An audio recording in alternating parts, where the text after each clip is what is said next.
I'm Laura DeMattis. I'm here today to talk to you about this little booklet, Poison in the Pantry, The Beast Behind the Beauty.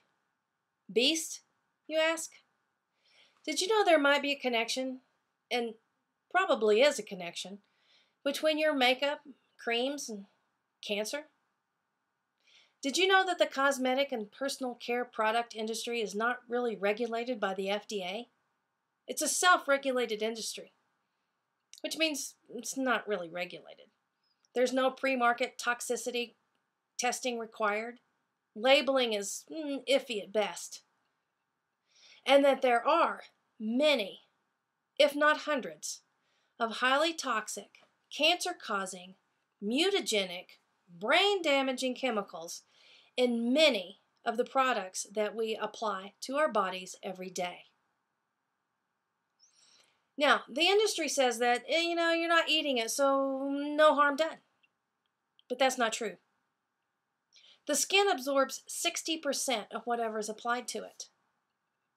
So if you're putting cancer-causing chemicals on your skin, 60% of those chemicals are being absorbed directly into the bloodstream. And a very startling statistic is that 85 to 95% of the cancers today are caused by environmental toxicity. They're not genetic. They're caused by exposure to cancer-causing chemicals. Now, most people think of environmental toxicity as air pollution or smokestacks and things like that, but environmental toxicity includes anything that is in our environment that we eat, breathe, or absorb. So think about that one. Think about this. The average female uses up to 12 different products every day. In those 12 products, there's a probability that there's over 168 different chemicals in those products.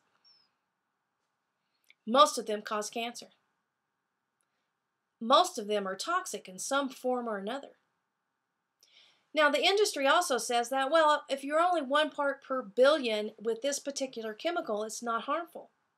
But if you have 1 part per billion in this product and 3 parts in that one and 6 parts in that one, and by the end of the day or the end of your shower and you're ready to walk out the door, you've applied a very highly toxic, concentrated soup to your body that's being absorbed directly into your skin.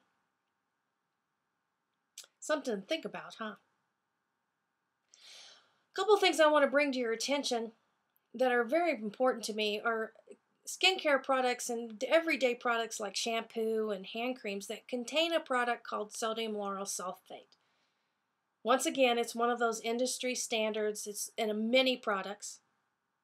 The problem with sodium lauryl sulfate is that it is a mutagen, which means it changes the cellular structure.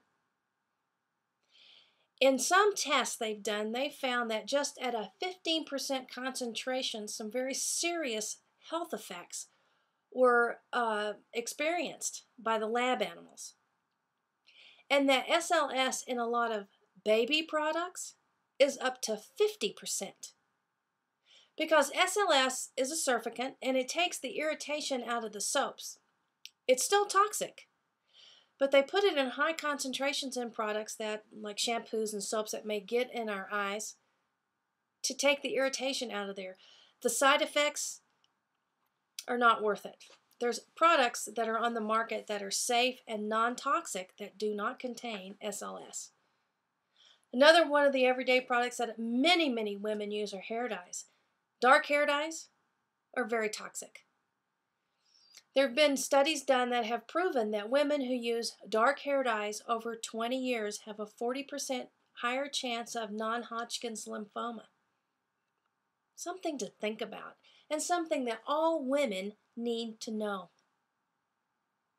Another one that is high on my list is perfumes, because most perfumes are made from synthetic fragrances, which means they're derived from petrochemicals.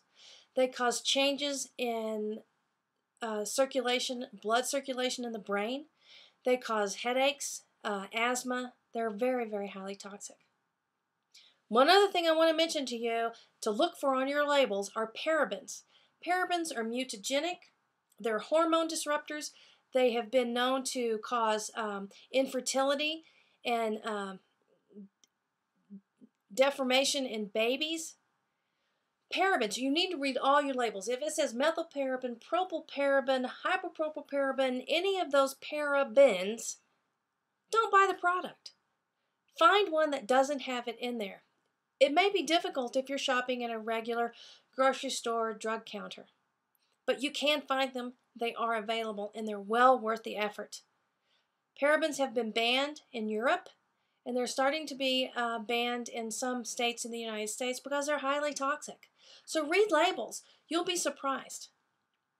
Another thing to look for is propylene glycol. Get that out of your products.